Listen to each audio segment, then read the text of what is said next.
안녕하십니까. 산업안전을 강의하는 최윤정입니다. 자, 이번 시간은 노출 기준부터 공부를 하도록 하겠습니다. 자, 일단 노출 기준이 무슨 뜻인가? 요게 허용 농도, 노출 기준 같이 사용됩니다. 우리나라에서는 노출 기준이다라는 용어를 쓰고요. 자, 그다음에 미국이나 ACGIH 이런 기관에서는 허용 농도다라는 용어를 써요. 그래서 이게 허용 농도 노출 기준 보통 두 가지가 다 잘 사용된다라고 보시면 되겠습니다. 자, 노출 기준이라 함은 근로자가 유해인자에 노출되는 경우에 노출 기준 이하 수준에서는 거의 모든 근로자에게 건강상 나쁜 영향을 미치지 아니하는 기준을 말한다. 자, 노출 기준 이하에서는 거의 나쁜 영향을 안 미치기 때문에 노출 기준 이하로 작업장의 농도를 유지하면 되겠죠. 그죠? 그래서 노출될 수 있는 기준이다라고 보시면 되고요. 작업장에서는 유해 물질의 농도가 낮을수록 좋으니까 노출 기준보다 낮게 이렇게 농도를 관리하는 게 좋겠다. 이 정도 이제 감을 잡으시면 되겠습니다. 자, 그렇다면 노동부 고심이라 그죠? 우리나라에서 노출 기준의 종류를 한번 보도록 하겠습니다. 별표 2개 실기까지 중요합니다. 첫 번째 시간 가중 평균 노출 기준이에요. 시간 가중은 하루 작업하는 시간을 다 더해서 평균 내어서 노출을 될 수 있는 기준이다 보시면 됩니다. 요거를 TWA 농도다라고 합니다. 시간 가중 평균 노출 기준 또는 TWA 농도인데요. 정의는 하루 작업 시간 8시간이죠. 하루 8시간 작업하는 동안 반복 노출되더라도 이런 거 조금 생략해도 괜찮습니다.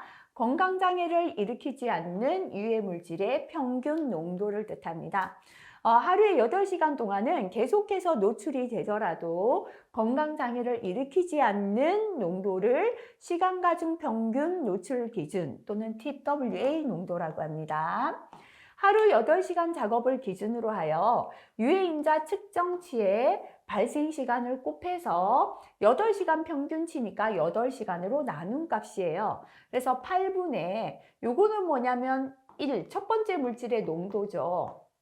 곱하기 노출 시간이에요. 그죠? 그 다음에 두 번째 물질의 농도 곱하기 노출 시간.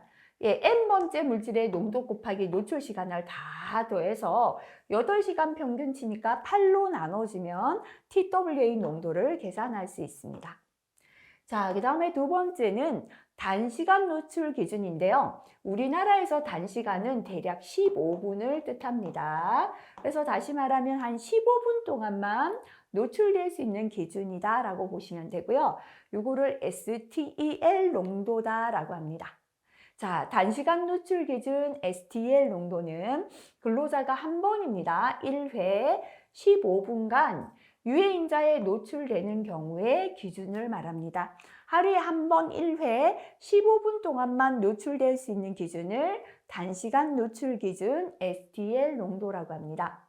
자, 이 기준 이하에서는 1회 노출 간격이 1시간 이상 인 경우 한 번 노출되고 다음 노출이 1시간 이상 떨어진다는 거죠.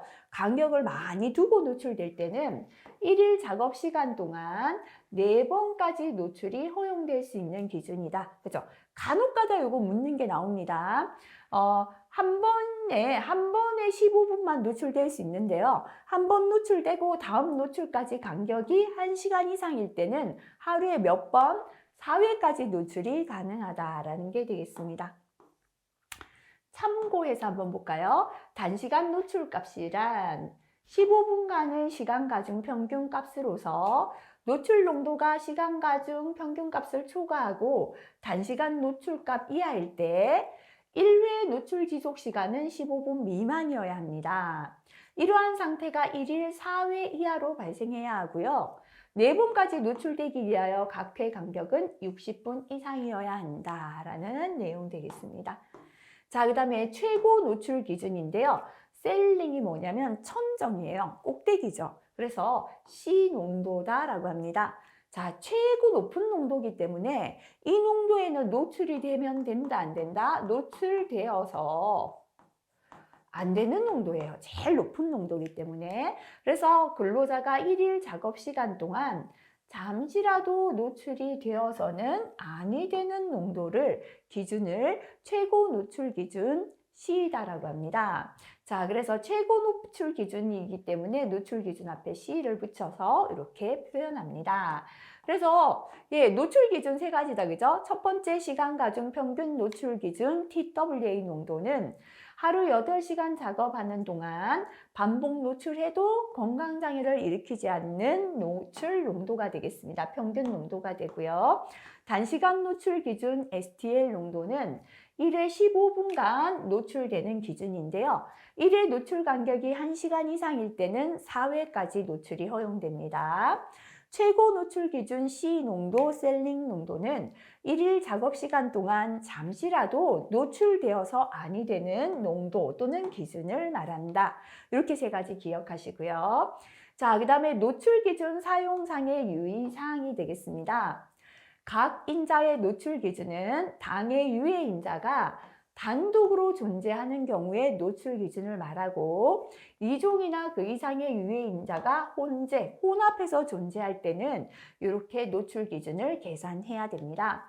각 유해 인자 상가작용으로 인하여 유해성이 증가할 수 있으므로 상가작용은 더할 가짜예요. 두 가지 물질이 더해져서 독성이 더 증가하는 걸 뜻합니다. 다음 시기에 의하여 산출하는 노출 기준을 사용해야 합니다. 노출 기준은 산출하는 수치가 1을 초과하지 아니해야 된다. 왜냐하면 1을 초과했다는 건 노출 기준을 초과했다라고 보는 겁니다. 자, 이것도 간혹 실기까지 나옵니다. 노출 지수 R이라고도 했는데요. 최근은 EI로 많이 나와요. 그래서 이거를 EI로 수정하도록 할게요. 과거에는 R로 표시했습니다. 노출 지수 EI는 T1분의 C1, T는 뭐냐면 화학물질 각각의 노출 기준이에요.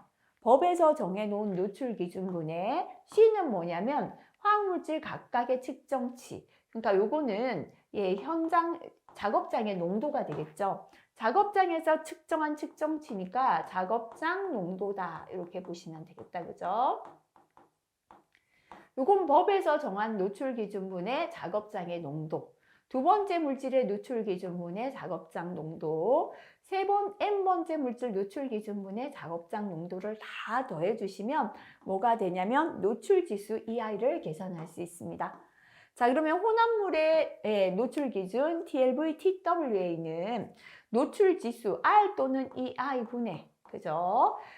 첫 번째 물질의 작업장 농도, 두 번째 물질의 작업장 농도, n번째 물질의 작업장 농도를 다 더해서 노출 지수로 나눠주면 혼합물의 노출 기준을 계산할 수가 있겠습니다. 자, 그 다음에 만약에 이게 액체 혼합물이다. 그죠? 액체 혼합물의 구성 성분 퍼센트를 알 때, 전체 중에 이 물질이 몇 퍼센트 섞여 있는지를 알 때 혼합물의 허용 농도 노출 기준을 계산하는 겁니다. TLV죠. A 물질의 노출 기준분의 F는 뭐냐면 각 성분 물질의 구성비예요. 이 물질의 구성비 30%다 하면은 0.3, 그죠? 두 번째 물질의 노출 기준분의 구성비, n분째 물질의 노출 기준분의 구성비를 해서요. 분의 1 이렇게 계산하면 액체 혼합물의 허용 농도 노출 기준을 계산할 수 있습니다. 자, 네. 2번에 보면 노출 기준은 하루 8시간 작업을 기준으로 하여 제정된 것이므로 이를 이용할 때는 근로시간, 작업의 강도, 온열 조건, 이상 기압 등 노출 기준 적용에 영향을 미칠 수가 있죠. 이와 같은 제반 요인에 대한 특별한 고려를 해야 합니다. 자, 그리고 3번 읽어보시고요. 4번에 노출 기준은 작업장의 노출될 수 있는 기준이지 대기오염 평가나 관리상의 지표로는 사용할 수 없다. 대기오염을 평가하는 지표는 아니다라는 거다, 그죠? 자, 그 다음에 유해인자의 노출 기준이 규정되지 아니한 유해인자의 노출 기준은 우리나라 노동부 고시에서 노출 기준을 규정하지 아니한 건 미국 산업위생 전문가 협의회 ACGIH에서 채택하는 노출 기준을 따라서 사용하겠다라는 뜻이 되겠습니다. 물질 간의 유해성이 인체의 서로 다른 부위에 유해 작용을 하는 경우에는 유해성이 각각 작용하므로 혼재하는 물질 중 어느 한 가지라도 노출 기준을 넘었다. 세 가지 물질이 섞여 있는데요. 그중 하나가 노출 기준을 넘었다. 그죠? 이럴 때는 노출 기준을 초과한 것으로 판정한다라는 게 되겠습니다. 자, 앞으로 돌아가서요. 여기서 문제 한번 보도록 하겠습니다. 네. 공기 중에 3ppm의 디메틸아민, 그죠? 디메틸아민은 현재 3ppm 존재하는데 TLVTWA 법에서 정한 기준은 10ppm입니다. 자, 그 다음에 20ppm의 시클로헥산인데요. TLV가 50이에요. 10ppm의 산화프로필렌인데 TLV는 20이에요. 가만히 보면 TLV가 10인데 공기 중에 3. 노출 기준을 초과하지 않았고요. 이것도 TLV는 50인데 현재 20 쓰니까 노출 기준 초과하지 않았죠. 예, 20인데 10을 쓰니까 각각 하나씩 보면 노출 기준을 초과하지 않았지만 세 가지를 혼합해서 쓰죠. 혼합물의 TLV, TWA. 혼합물의 노출 기준을 계산해 보라라는 거죠. 그죠? 자, 일단 노출 기준 I를 EI로 바꿔볼게요. EI는 해서요. 밑에는 뭐였냐면 각각 물질의 노출 기준분의 작업장의 농도입니다. 그래서 디에틸아민은 노출 기준 TLV 10분의 작업장에는 3ppm이죠. 그 다음에 시클로헥산은 TLV가 50인데요. 작업장에 20을 쓰고 있고요. 자, 그 다음에 산화프로필렌은 TLV 20인데 작업장에는 지금 10만큼 쓰고 있다라는 거죠. 그죠? 자, 요거를 계산하니까 EI가 1.2가 나왔어요.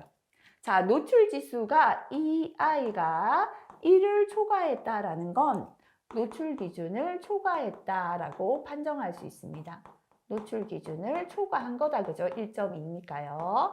자, 그러면 혼합물의 TLV, TWA, 혼합물의 노출 기준 계산할게요. 혼합물의 농도는 EI분의, 그죠? 노출 기준분의 농도를 세 개 다 더해주시면 되죠. 작업장의 농도를. 그래서 EI가 1.2죠.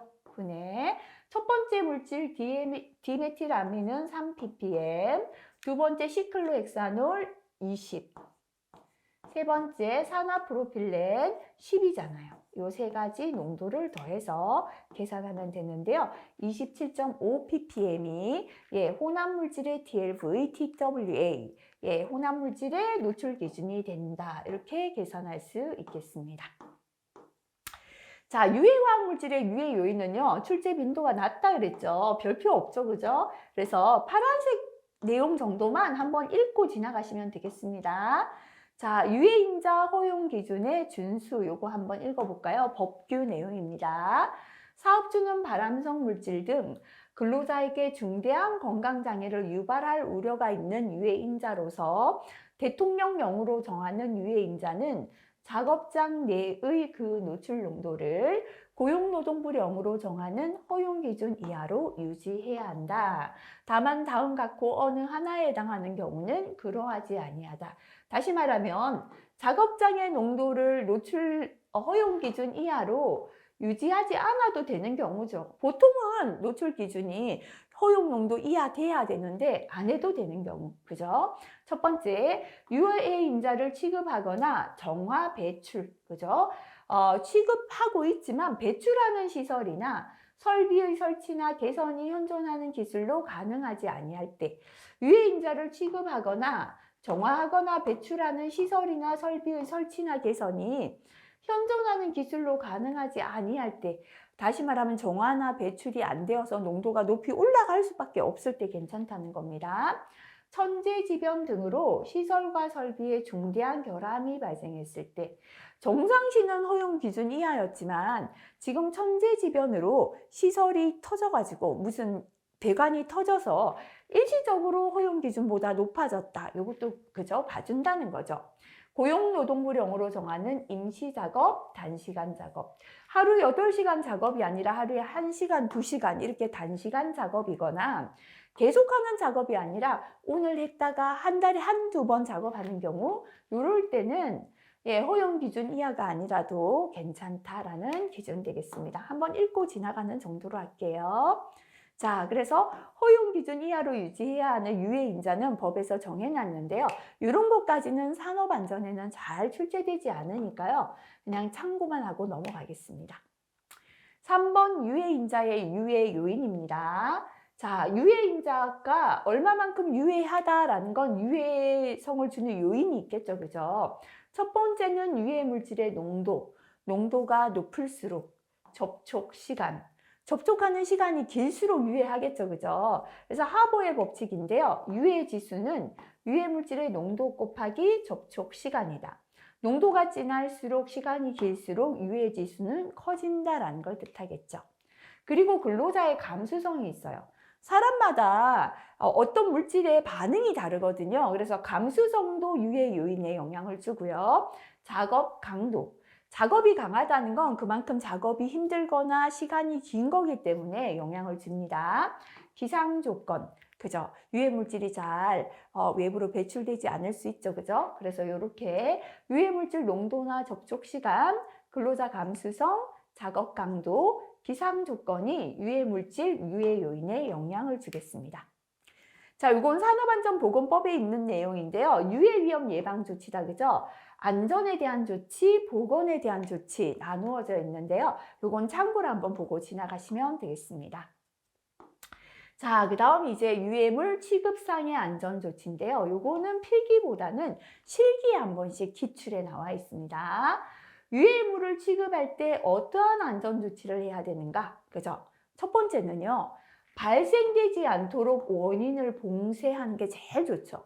많이 발생되게 둔 채로 밖으로 빼내고 보고 착용하는 것보단 아예 발생 안 되게 봉쇄하는 것이다. 그죠? 유해물 발생원의 봉쇄입니다. 두 번째, 작업 공정을 은폐, 덮어버리거나 작업장의 격리. 자, 작업 공정을 은폐, 유해 물질이 이제 봉쇄해서 발생이 안 되면 제일 좋지만 봉쇄가 안 된다, 그죠? 그럴 때는 그 작업 공정이라도 덮개로 덮는 게 은폐죠. 덮지를 못한다면 작업자가 멀리 떨어지면 되죠. 작업장을 격리합니다. 첫 번째는 봉쇄, 두 번째 은폐나 격리. 이렇게 봉쇄도 안 되고 은폐도 안 되고 격리도 안 되면 유해물질을 작업자가 노출되니까 위험한 거잖아요. 그럴 때는 유해물의 위치나 작업 공정을 위험하지 않은 걸로 변경 바꾸어야 합니다. 그죠?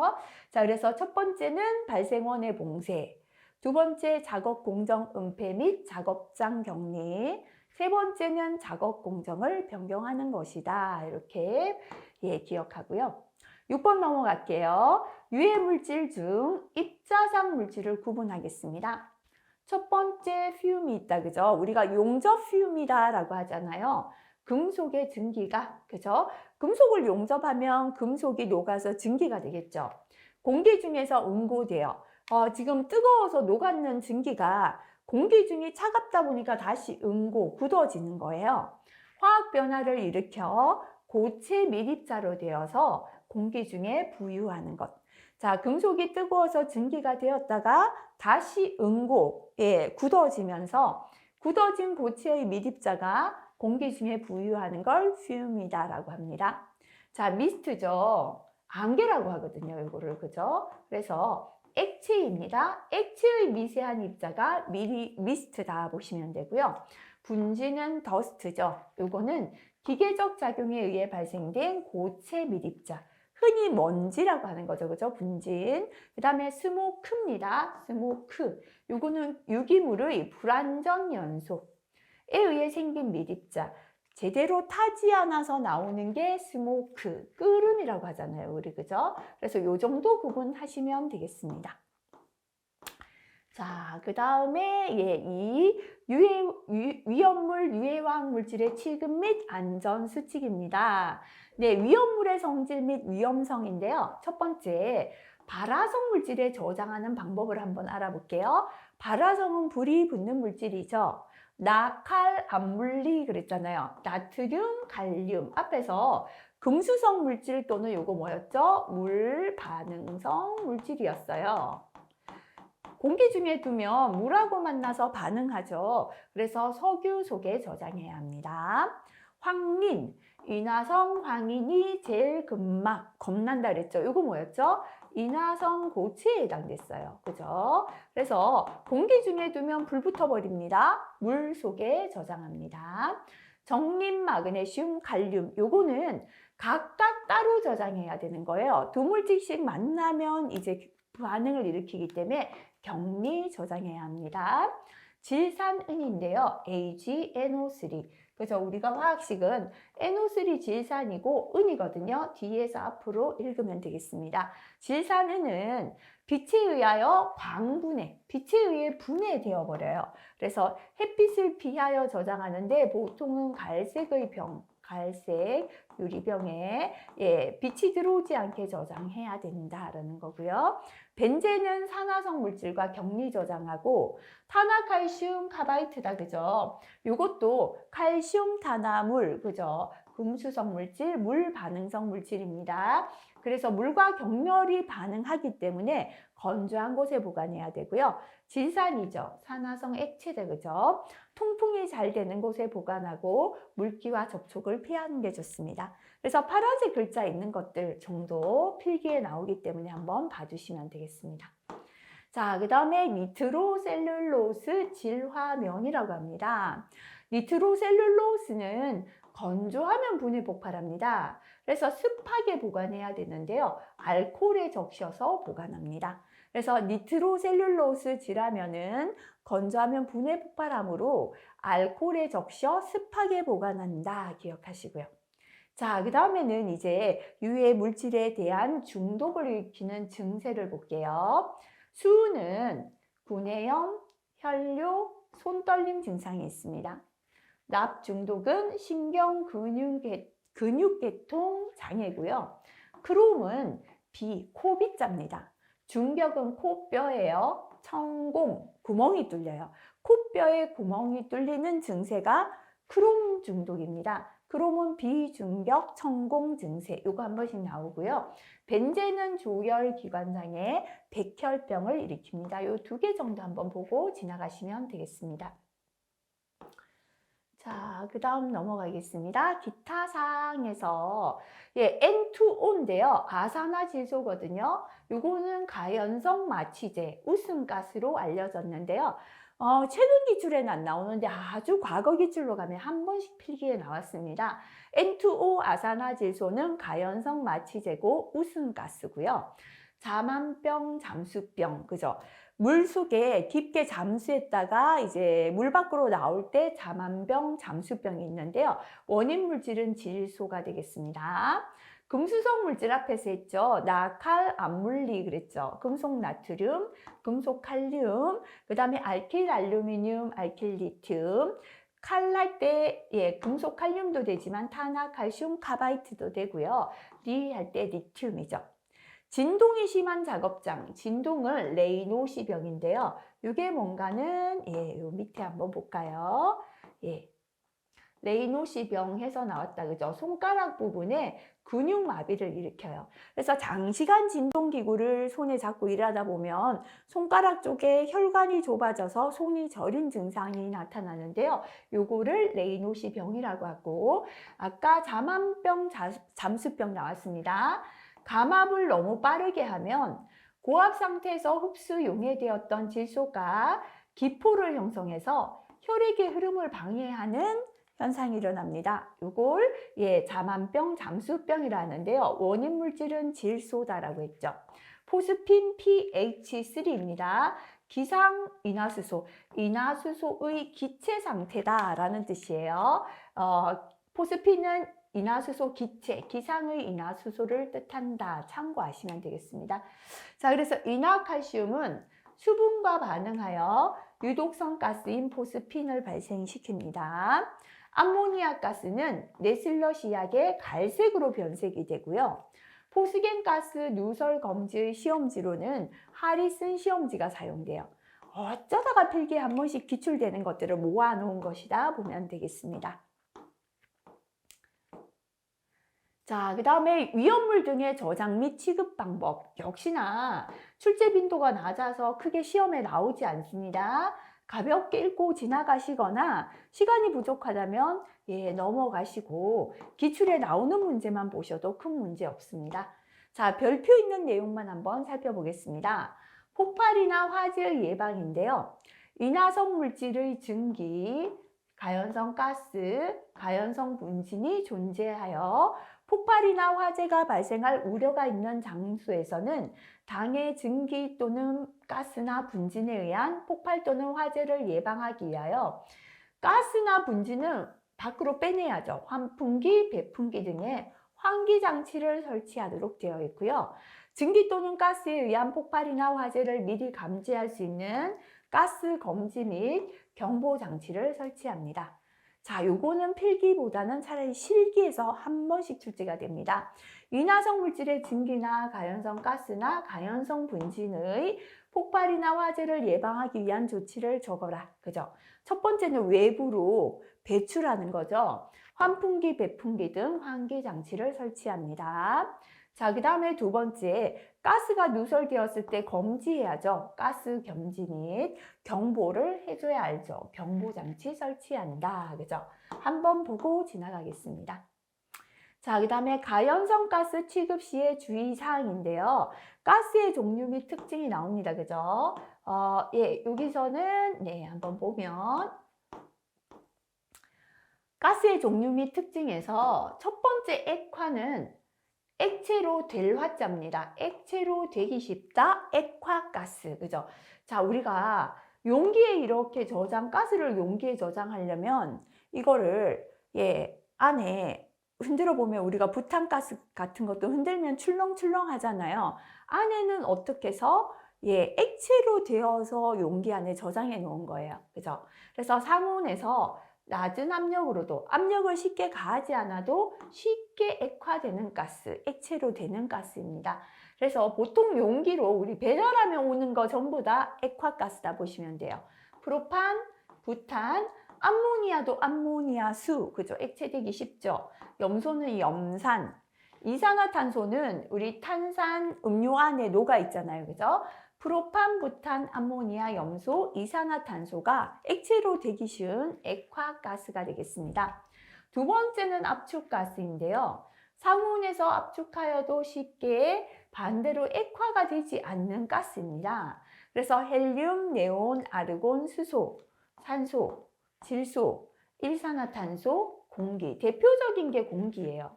자, 공기가 용기에 들어있는 건 못 봤잖아요. 그래서 공기의 성분이라 보시면 됩니다. 공기는 아무리 성분, 압력을 가해서 액체로 변한다면 압력이 높은 곳에 있는 공기는 액체가 되어 흘러가고 공기가 없어지겠죠. 근데 그렇게 되지 않잖아요. 그죠? 그래서 압축해도 압력을 가해도 쉽게 액체로 되지 않는 가스가 압축가스인데요. 대표적으로 공기고 공기의 성분 수소, 산소, 질소, 일산화탄소, 헬륨, 네온, 아르곤이 압축가스다.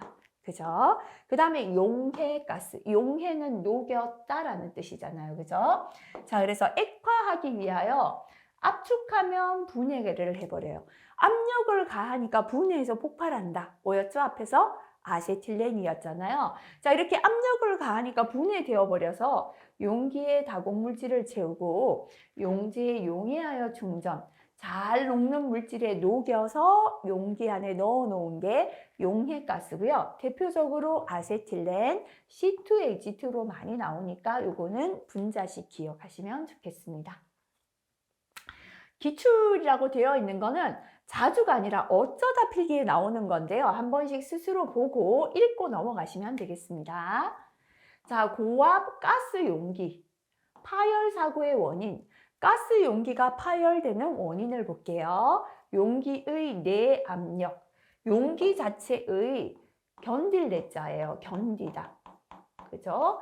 압력에 견디는 능력이 부족한 거예요. 이 용기가 가스를 이만큼 10만큼 넣을 수 있어요. 근데 10을 넣었더니 파열되었다라는 건 첫 번째 용기가 견디지 못했다. 용기의 내압력 부족입니다. 두 번째는 용기 내에서 압력이 이상 상승. 10까지 채울 수 있어서 10을 채웠는데요. 이 안에서 압력이 20이 되어버리는 거예요. 10밖에 못 견디는 용기니까 터지겠죠. 그죠? 용기 내 압력의 이상 상승. 자, 용기 내에서 폭발성 혼합가스의 발화. 용기 안에서 이게 폭발하는 가스가 갑자기 불이 붙었는 거예요. 그러면 용기가 파열됩니다. 그죠?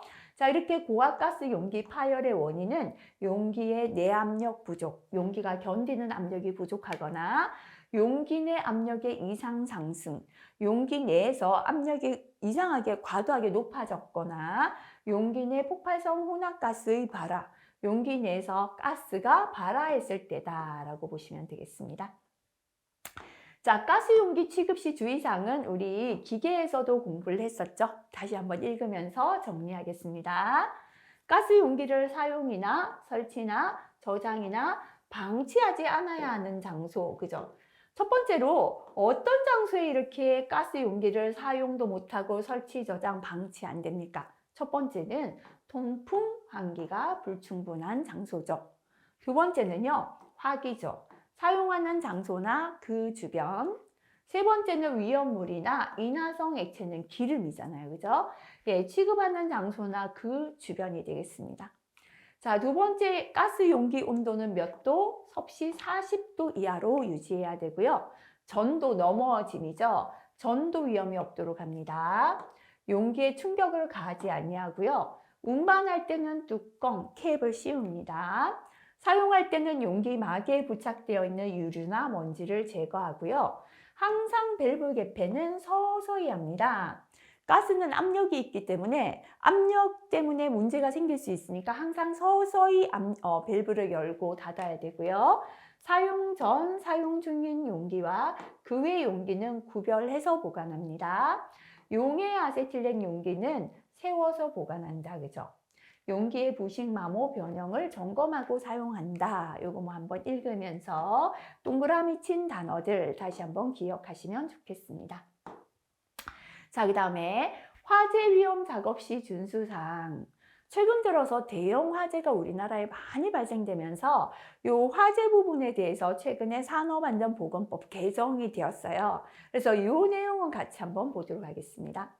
사업주는 통풍이나 환기가 충분하지 않은 장소에서 화재 위험 작업을 하는 경우에는 현재 통풍이 안 돼요. 환기가 충분하지 않아요. 이런 장소에서 화재 위험 작업을 할 때는 통풍이나 환기를 위하여 산소를 사용해서 안 돼요.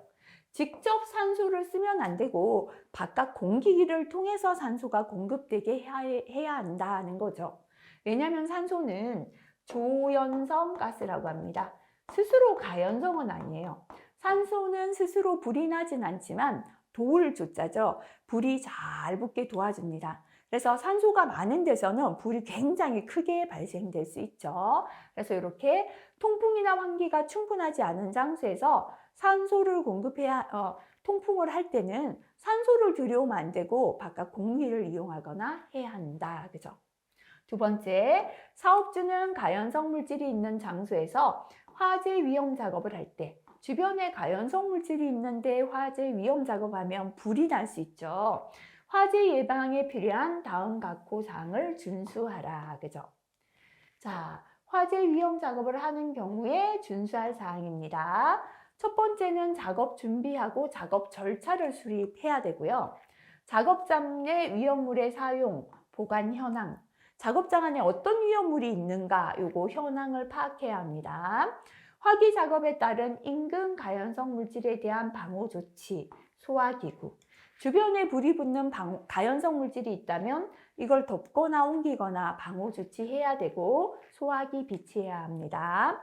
용접 불티 비산 방지 덮개, 용접 불꽃이 날리지 않도록 하는 덮개, 용접 방화포 등의 불꽃이나 불티 등의 비산 방지 조치, 불꽃이 주변 가연성 물질에 튀어서 불이 나지 않도록 불꽃, 불티, 비산 방지 조치를 해야 합니다. 인화성 액체 증기, 우리 기름 등은요, 증기가 고여 있다가 이게 불이 날 수 있어요. 그리고 인화성 가스가 남아있지 않도록 환기해야 합니다. 인화성의 증기나 가스는 외부로 환기해야 되고요. 작업 근로자에게 화재 예방이나 피난 교육 등 비상 조치를 해야 한다. 그죠? 자, 요렇게, 요거 나머지 내용 한번 읽어보시면 되겠습니다. 5번 가스 용접 등의 작업. 그죠? 요것도 사실은 한번 읽어봐 주시기 바랍니다. 필기보다는 우리가 실기에 넘어갔을 때 필요한 내용이 있는데요. 그때는 또 문제를 통해서 또 하고요. 지금은 이해하시기 위하여 그냥 시험용이라기보다는 한번 읽고 지나가시면 되겠습니다. 6번에 폭발 화재 및 위험물 누출에 의한 위험 방지입니다. 사업주는 인화성 가스가 발생할 수 있는 지하 작업장에서 작업하는 때 또는 가스 도관에서 가스가 발산될 위험이 있는 장소에서 굴착 작업을 하는 경우에는 폭발이나 화재를 방지하기 위하여 다음 각호 조치를 해야 한다. 그죠? 자, 지금 가스가 발생할 우려가 있는 지하, 환기가 안 되잖아요. 또는 가스 도관에서 가스가 지나가는 관에서 가스가 발산할 위험이 있을 때 어떠한 조치를 해야 하는가, 그죠? 첫 번째는 가스 농도 측정하는 자를 지명해서 가스 농도를 측정하게끔 해야 합니다. 자, 요거 한 번씩 시험에 나옵니다. 가스 농도 측정을 해야 하는 경우 어떨 때 가스 농도를 측정해야 하는가? 매일 작업을 시작하기 전에, 그죠? 작업 시작 전에 매일 해야 합니다. 가스의 누출이 의심될 때, 지금 작업 시작했는데요. 가스가 새는 것 같이 냄새 나죠? 이때도 측정해야 합니다. 가스가 발생하거나 정체할 위험이 있는 장소, 그죠? 여기서는 지금 가스관이 지나가니까 충분히 가스가 생길 수도 있고 환기가 잘 안 되어 정체될 수도 있다 싶으면 농도 측정합니다. 장시간 작업을 계속할 때는 4시간마다 측정하게 되어 있어요. 장시간 작업을 계속할 때는 6시간마다 측정한다. 틀렸다, 그죠? 4시간마다 가스 농도 측정해야 합니다. 자, 첫 번째 이렇게 가스 농도 측정자 지명해서 가스 농도 측정하고요. 가스의 농도가 인하 한계 값의 25% 이상으로 밝혀진 때에는 즉시 근로자를 안전한 장소로 대피시키고 화기나 그 밖에 점화원이 될 우려가 있는 기계기구의 사용을 중지하고 통풍 환기를 해야 합니다. 자, 인화한계라는 건 이 가스 농도가 지금 현재 10%인데요. 점화원과 만나 불 붙기 시작하죠. 그러면 이 가스의 인화한계는 10%가 되는 거예요. 불이 붙기 시작하는 최저 농도입니다. 그것보다 4배 여유다 보시면 돼요. 25% 이상. 그죠? 인하 한계보다 25%가 넘을 때는 근로자를 대피하고 점화원이 될 우려 있는 기계기구, 불꽃이 튀는 기계기구 사용을 중지하고 가스를 외부로 빼는 통풍 환기를 해야 합니다. 자, 그 다음에 사업주는 부식성 물질을 동력을 사용하여 호스로 압송하는 작업할 때 다음 각호 조치를 해야 한다. 요 부식성 물질 부분은 잘 나오지 않으니까요. 또 참고로 한번 읽고 지나가시면 되겠습니다. 7번의 화재 감시자, 역시나 최근 들어 법에 추가가 된 내용입니다. 사업주는 근로자에게 다음 각호의 어느 하나에 해당하는 장소에서 용접, 용단 작업을 하도록 하는 경우에는 화재 감시자를 지정하여 용접, 용단 작업 장소에 배치해야 한다. 그죠? 자, 한번 보도록 할까요? 자, 화재 감시자를 지정해야 되는 경우가 되겠습니다. 작업 반경 11m 이내에 건물 구조 자체나 내부에 가연성 물질이 있을 때, 반경 11m 이내에 가연성 물질이 있는데 용접, 용단 작업할 때는 화재 감시자 필요합니다. 작업 반경 11m 이내의 바닥 하부에 가연성 물질이 11m 이상 떨어져 있지만 불꽃에 의해 쉽게 발화될 우려가 있을 때, 그죠? 반경 11m 이내에 바닥에 가연성 물질, 가연성 가스 같은 게 있는데 쉽게 불붙을 우려가 있을 때 역시나 화재 감시자 배치하고요. 가연성 물질이 금속으로 된 칸막이, 벽, 천장, 지붕의 반대쪽 면에 인접해 있어서 열 전도나, 금속은 열을 잘 전하잖아요. 열 전도나 열 복사에 의해 발화될 우려가 있을 때도 화재 감시자를 배치하게 되어 있습니다. 사업주는 근로자에게 다음 각호 어느 하나에 해당하는 장소에서 화재 위험 작업을 하도록 하는 경우에는 화재 위험을 감시하고 화재 발생 시 사업장 내 근로자 대피를 유도하는 사업장 내 근로자 대피를 유도하는 업무만을 담당하는 화재 감시자를 지정하여 화재 위험 장소에 배치해야 된다. 그죠? 위에 세 가지 하고요. 화재 감시자를 배치해야 되는 경우도 있다. 그죠? 위에는 용접, 용단 작업할 때였고요. 지금은 화재 위험 작업을 하는 경우가 되겠죠. 연면적 15,000제곱미터 이상의 건설공사나 건축물의 지하 장소, 연면적 5,000제곱미터 이상의 냉동, 냉장, 창고 시설의 설비나 단열공사, 액화석유가스, LPG죠, 그죠? 운반선 중 단열재가 부착된 액화석유가스 저장 시설에 인접한 장소. 이렇게 세 가지는 용접 용단이 아니라 화재 위험 작업을 한다면 화재 감시자를 지정해야 되는 장소입니다.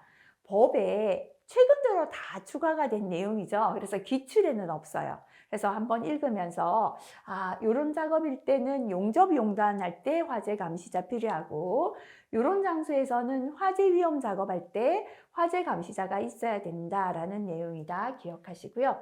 사업주는 화재 감시자에게 확성기, 그죠? 휴대용 조명기구, 방열 마스크 등 대피용 방열 장비를 지급하게 합니다.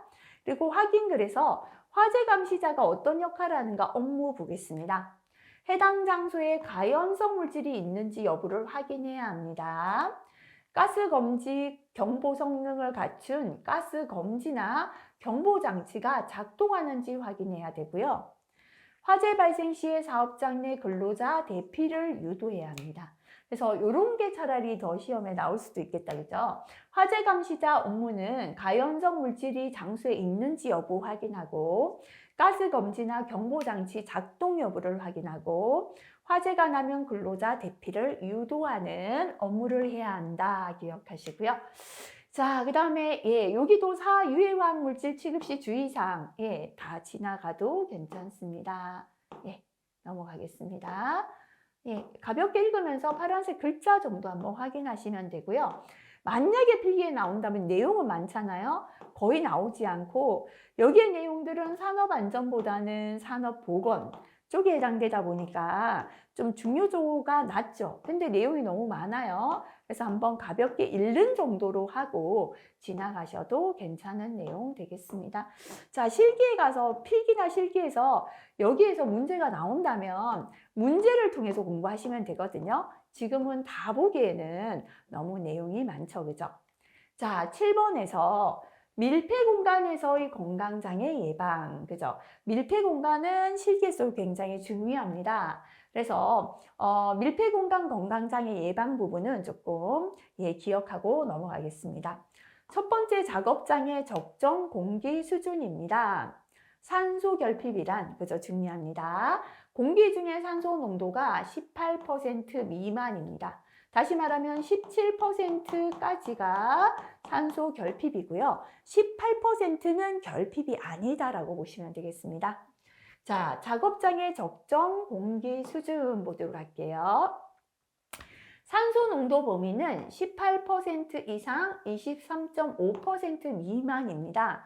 산소는 너무 없어도 문제지만 너무 많아도 화재 위험이 있다 그랬죠. 그래서 18% 이상 23.5% 미만.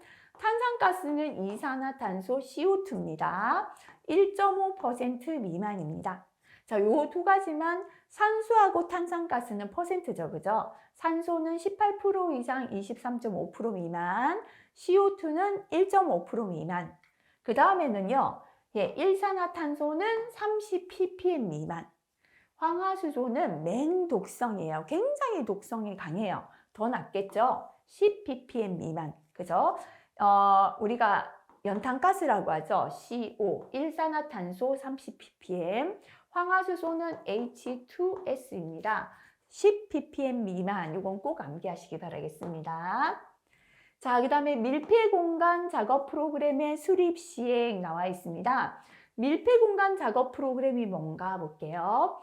사업주는 밀폐공간의 근로자를 종사하도록 하는 경우에 다음 각호의 내용이 포함된 밀폐공간 작업 프로그램을 수립하여 시행해야 한다. 그죠? 내용 한번 보도록 할게요. 일단 밀폐공간 보건 작업 프로그램은 첫 번째는 요겁니다. 파악해야 돼요. 우리 사업장 내에 밀폐공간이 어디에 있는지 파악합니다. 사업장 내 밀폐공간의 위치 파악 및 위치별로 관리를 어떻게 하겠다? 관리 방안 들어가야 됩니다. 두 번째는 밀폐공간 내 질식 중독 등을 일으킬 수 있는 밀폐공간 안에 있는 유해 위험 요인을 파악해야 돼요. 그리고 이 유해 위험 요인을 어떻게 관리하겠다? 관리 방안.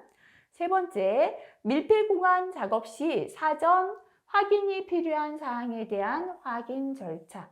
다시 말하면 산소 농도는 몇 %인데 어떻게 하고, 가스 농도 어떻게 하고, 환기장치 어떻게 하고, 사전 확인이 필요한 사항에 대한 확인 절차고요. 그 다음에 근로자에게 안전보건 교육이나 훈련에 대한 내용이 밀폐공간 보건 작업 프로그램에 포함되어야겠습니다.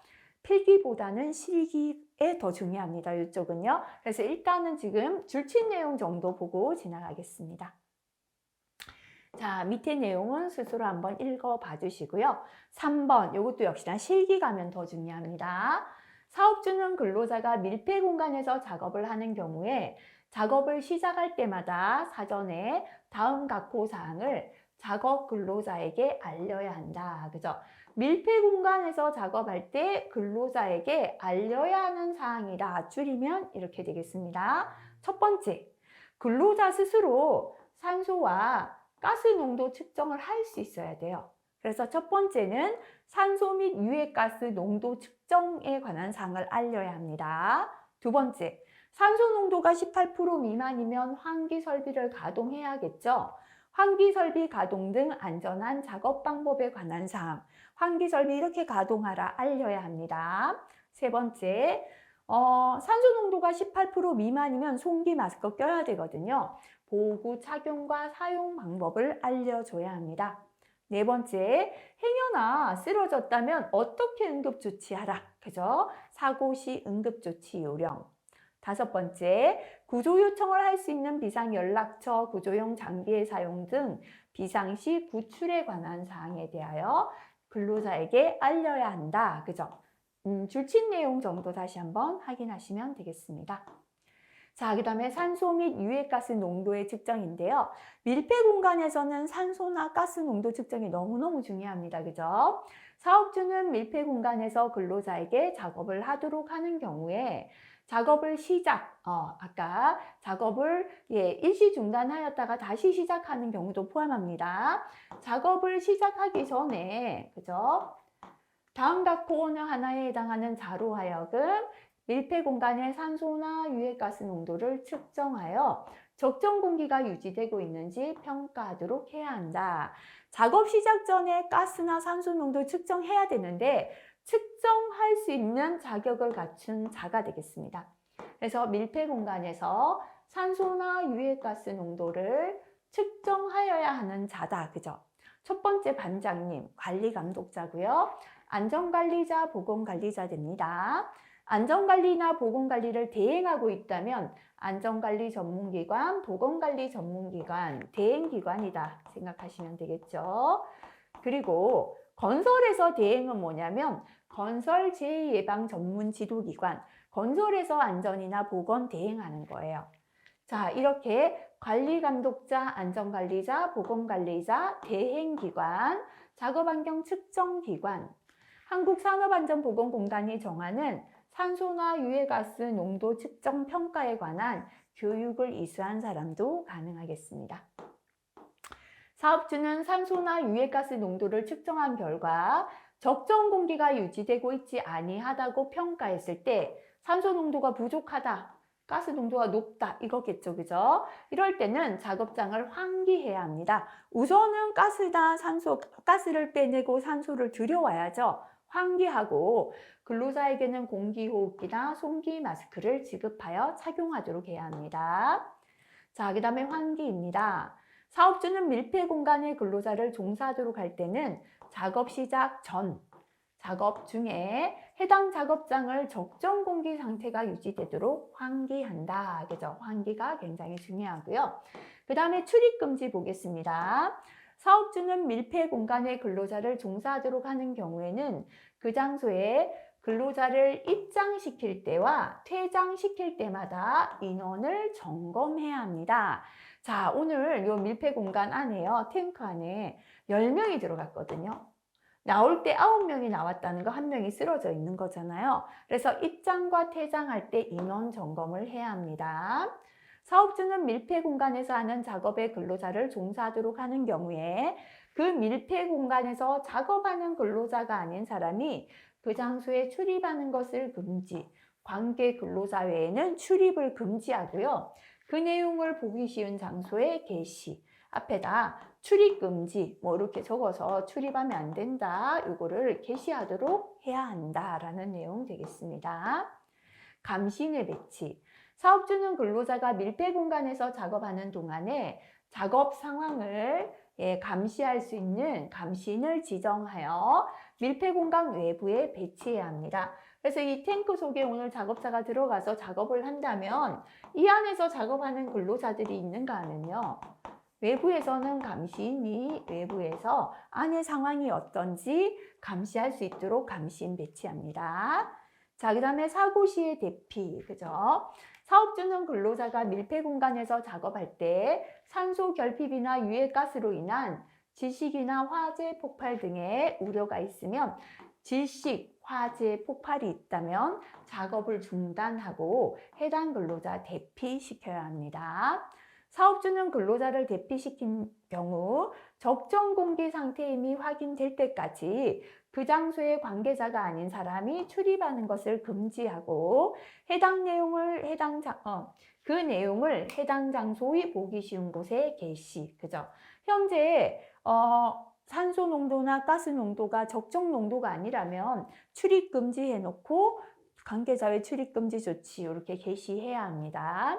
근로자는 출입이 금지되는 장소에 사업주 허락 없이 출입해서는 아니 됩니다. 그죠?